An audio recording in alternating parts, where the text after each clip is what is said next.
আমরা যারা দেশের বাইরে থাকি বাংলাদেশে আসার পরে অ্যাট ফার্স্ট আমরা কি করি বা কোথায় যাই বলেন তো? একটু পজ দিলাম আমাদেরকে চিন্তা করার জন্য। আমরা ফার্স্টে চলে যাই যে কোনো বিউটি স্পা বা বিউটি পার্লারে নিজেকে একটু গ্রুমিং করতে। দেশের বাইরের বিউটি স্যালন বা বিউটি স্পাগুলো কিন্তু অনেক এক্সপেন্সিভ হয় ওদের সার্ভিসের তুলনায়। বাংলাদেশেরগুলো মোটামুটি চিপ অ্যান্ড সার্ভিসও অনেক ভালো। সো আমি চলে গিয়েছিলাম পার্সোনা, ধানমন্ডি 27-এর পার্সোনাতে।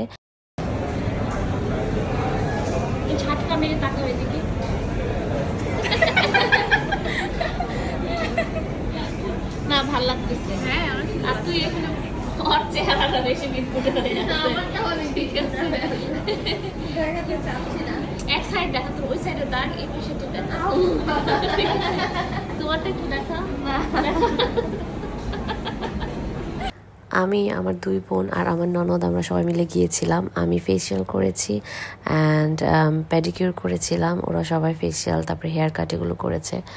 তো যাই হোক, এরপরে আমরা চলে গিয়েছিলাম সীমান্ত সম্ভারের উপরে। আমি সাব স্যান্ডউইচ খেতে চাচ্ছিলাম, এই জন্য আমার এই সাব স্যান্ডউইচ এত মজা লাগে। আমি লাস্ট টাইমও এসে যেখানে গিয়েছি সাব স্যান্ডউইচ খেয়েছি, তো এবার এই ফার্স্ট টাইম খাচ্ছিলাম। এই সাবওয়ে স্যান্ডউইচটা কিন্তু লাইক পশ কোনো দোকানেরটা খেতে আমার কাছে ভালো লাগে না। নর্মাল যেসব লাইক ছোটোখাটো দোকানে করে ওটাই খেতে মজা লাগে। একটু বেশি করে সস দিয়ে জুসি হবে অ্যান্ড মিট কিন্তু খুব একটা বেশি দেয় না, বাট এটার ব্রেডটা অ্যান্ড সসটার জন্য অনেক মজা লাগে। সাথে কিছু গাজর দেওয়া থাকে, অনেক সময় শসা দেওয়া থাকে, সালাদ আর কি, ওটা দিয়ে খেতেই ভালো লাগে আমার কাছে। এখানে আমি আগেও খেয়েছি নমির সাথে, লাস্ট টাইম খেয়েছিলাম, তো আপা বললো ওরও ভালো লেগেছে এবার খেতে। ওইটা আপু আবার একটু রিচ পশ, ও আবার হচ্ছে সাবওয়ে খাবে না স্যান্ডউইচ। শেষ করতে পারবি? ওকে, এগুলো খাইতে পারে, মজা।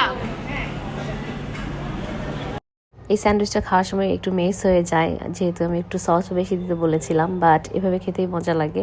আর বাংলাদেশে আসলে আমি একদম পশ রেস্টুরেন্টে বসে খেতে পছন্দ করি না। আমার কাছে মনে হয় একটু স্ট্রিট ফুড খাই, যেটা আমি বেসিক্যালি ইউকেতে পাওয়া যায় না বা এত মজা হয় না। ফুচকা, চটপটি, এই টাইপের লাইক জিনিসপত্র আমি অনেক পছন্দ করি, তো এগুলোই বেশি খাওয়া হয়, কাবাব থেকে শুরু করে বিরিয়ানি টিরিয়ানি। সো এই টাইপের ছোট ছোট খাবারের ব্লগই দেখতে পারবেন বাংলাদেশে যতদিন আছি।